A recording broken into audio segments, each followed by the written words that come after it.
आज की इस वीडियो में हम डिस्कस करेंगे नेहरू रिपोर्ट को। नेहरू रिपोर्ट की सबसे पहले हम बैकग्राउंड देखेंगे, उसके बाद हम देखेंगे कि लॉर्ड बिर्केनहेड ने क्या चैलेंज दिया इंडियंस को और क्या इंडियंस ने वो चैलेंज एक्सेप्ट किया। और फिर हम डिस्कस करेंगे डोमिनियन स्टेटस का। डोमिनियन स्टेटस का मतलब क्या है, उसके बाद मुस्लिम्स ने क्यों डिसएग्रीमेंट किया और कौन से ऐसे पॉइंट्स थे जिसकी वजह से मुस्लिम्स ने डिसएग्रीमेंट किया। और फिर एंड में हम डिस्कस करेंगे कि अमेंडमेंट्स प्रपोज की गई और किसने की वो अमेंडमेंट प्रपोज, नेहरू रिपोर्ट ने, और क्या वो अमेंडमेंट्स एक्सेप्ट की गई या नहीं, ये एंड में हम डिस्कस करेंगे। तो वीडियो एंड तक जरूर देखिए। अगर आप इस चैनल पर नए हैं तो इस चैनल को सब्सक्राइब कीजिए, और अगर आपको ये वीडियो पसंद आई हो तो वीडियो को लाइक और शेयर और कमेंट करना मत भूलिएगा। और अगर आप पॉलिटिक्स, फिलोसफी और करंट अफेयर्स के टॉपिक में इंटरेस्टेड है तो इस चैनल को सब्सक्राइब करना मत भूलिएगा। अब नेहरू रिपोर्ट को समझने से पहले हम सबसे पहले इसके बैकग्राउंड को समझेंगे। 1927 में ब्रिटिश गवर्नमेंट ने एक कमीशन अपॉइंट किया जिसको हम साइमन कमीशन कहते हैं। अब साइमन कमीशन का काम क्या था?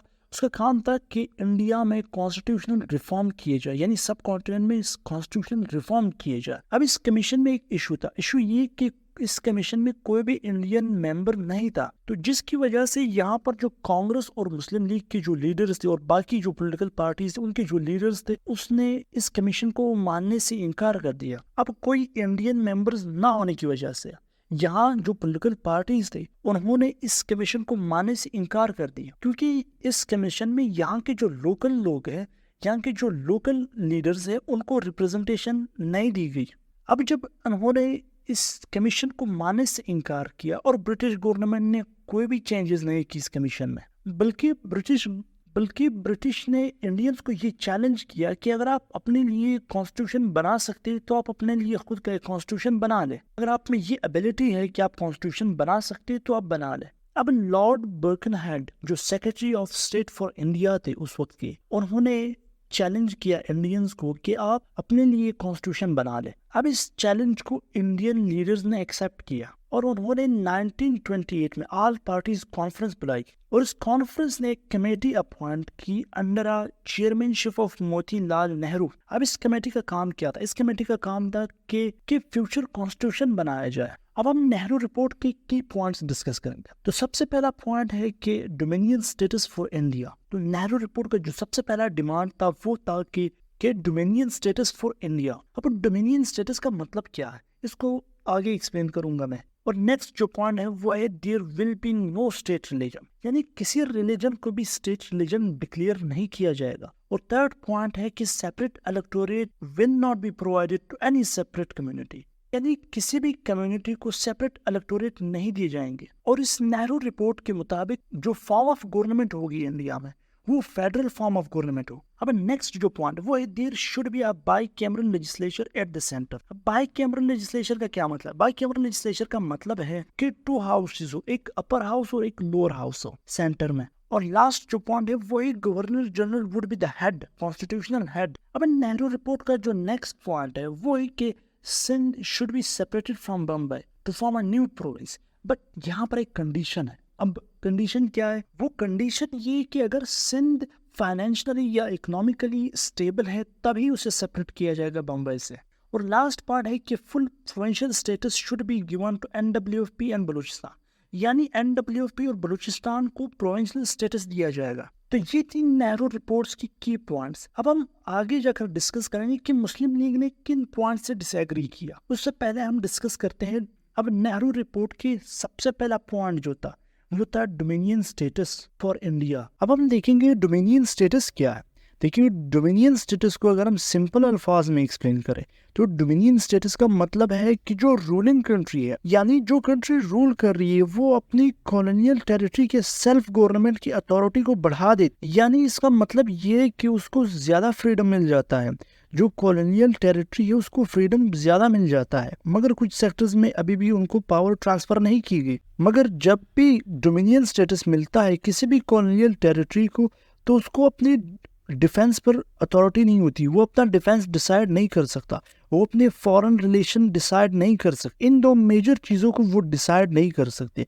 वो किन चीज़ों पर अपनी डिसीजन कर सकते हैं? वो अपनी गवर्नमेंट बना सकते हैं, कॉन्स्टिट्यूशन बना सकते हैं, लॉ बना सकते हैं। यानी डोमिनियन स्टेटस खुद अपना गवर्नमेंट बना सकते हैं, वो अपना कॉन्स्टिट्यूशन बना सकते हैं, लॉ बना सकते हैं। इसी के साथ साथ वो अपनी एजुकेशनल पॉलिसी बना सकते हैं, हेल्थ केयर पॉलिसी बना सकते हैं और लोकल गवर्नमेंट्स के इश्यूज को भी डोमिनियन स्टेटस खुद कंट्रोल कर सकते। बट दो मेजर चीजें जो उनके अथॉरिटी के अंडर नहीं आती वो है डिफेंस और फॉरेन रिलेशन, जो कि रूलिंग कंट्री डिसाइड करे। तो ये था डोमिनियन स्टेटस, यानी अगर किसी भी कंट्री को डोमिनियन स्टेटस मिलता है तो इसका क्या मतलब है। अब मुस्लिम लीग ने इस नेहरू रिपोर्ट से डिसएग्री क्यों किया, तो उसके चंद पॉइंट्स हैं। तो पहला पॉइंट है सेपरेट इलेक्टोरेट्स। देखिए, नेहरू रिपोर्ट में ये पॉइंट क्लियरली मेंशन था कि किसी भी कम्युनिटी को सेपरेट इलेक्टोरेट्स नहीं दिए जाएंगे। बट अगर आप देख लें कि मुस्लिम सबसे पहले ये डिमांड कर रहे थे, मुस्लिम्स का सबसे बड़ा डिमांड सेपरेट इलेक्टोरेट ही था कि मुसलमानों के लिए सेपरेट इलेक्टोरेट्स होने चाहिए।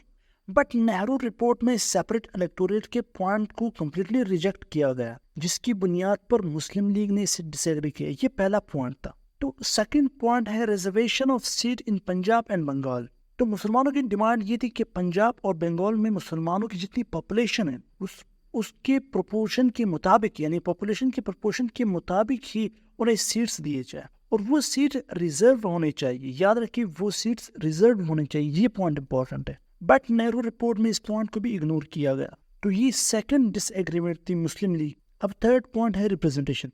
मुस्लिम डिमांड कर रहे थे 1/3 रिप्रेजेंटेशन के, बट इस पॉइंट को भी नेहरू रिपोर्ट में रिजेक्ट किया गया। अब इस पॉइंट को रिजेक्ट करने के लिए आर्गुमेंट क्या दिया गया, इस पॉइंट को रिजेक्ट करने के लिए क्या आर्गुमेंट नेहरू रिपोर्ट में पेश किया गया या नेहरू कमेटी में पेश किया गया।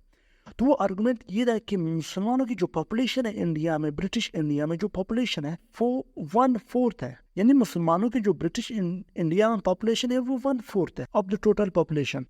तो इसकी वजह से उन्हें 1/3 रिप्रेजेंटेशन नहीं दिया जा सकता। तो ये थी 3 मेजर डिसएग्रीमेंट्स ऑफ मुस्लिम, जिसकी वजह से मुस्लिम जो लीडर्स थे उन्होंने इस रिपोर्ट को मानने से इनकार किया। अब इस नेहरू रिपोर्ट के लिए कायदे आज़म ने 3 अमेंडमेंट्स प्रपोज की। पहला अमेंडमेंट था 1/3 representation for Muslim in central legislature, यानी मुसलमानों को 1/3 रिप्रेजेंटेशन दी जाए सेंट्रल लेजिस्लेचर में।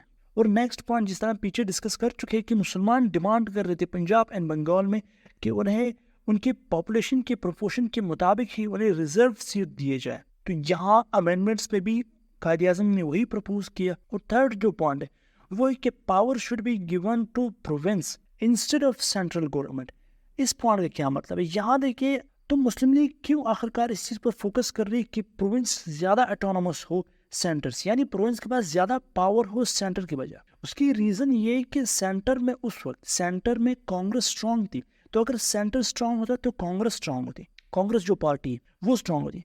बट अगर प्रोविंस स्ट्रांग होते, यानी अगर ज़्यादा पावर प्रोविंस को ट्रांसफ़र किया जाता और सेंटर वीक होता, तब मुस्लिम मेजॉरिटी जो प्रोविंस है उनके पास ज़्यादा पावर होता। तो इसीलिए मुस्लिम लीग और कायदे आज़म ने ये अमेंडमेंट भी प्रपोज की नेहरू रिपोर्ट में कि प्रोविंसेस के पास ज़्यादा पावर होना चाहिए सेंटर की बदौलत।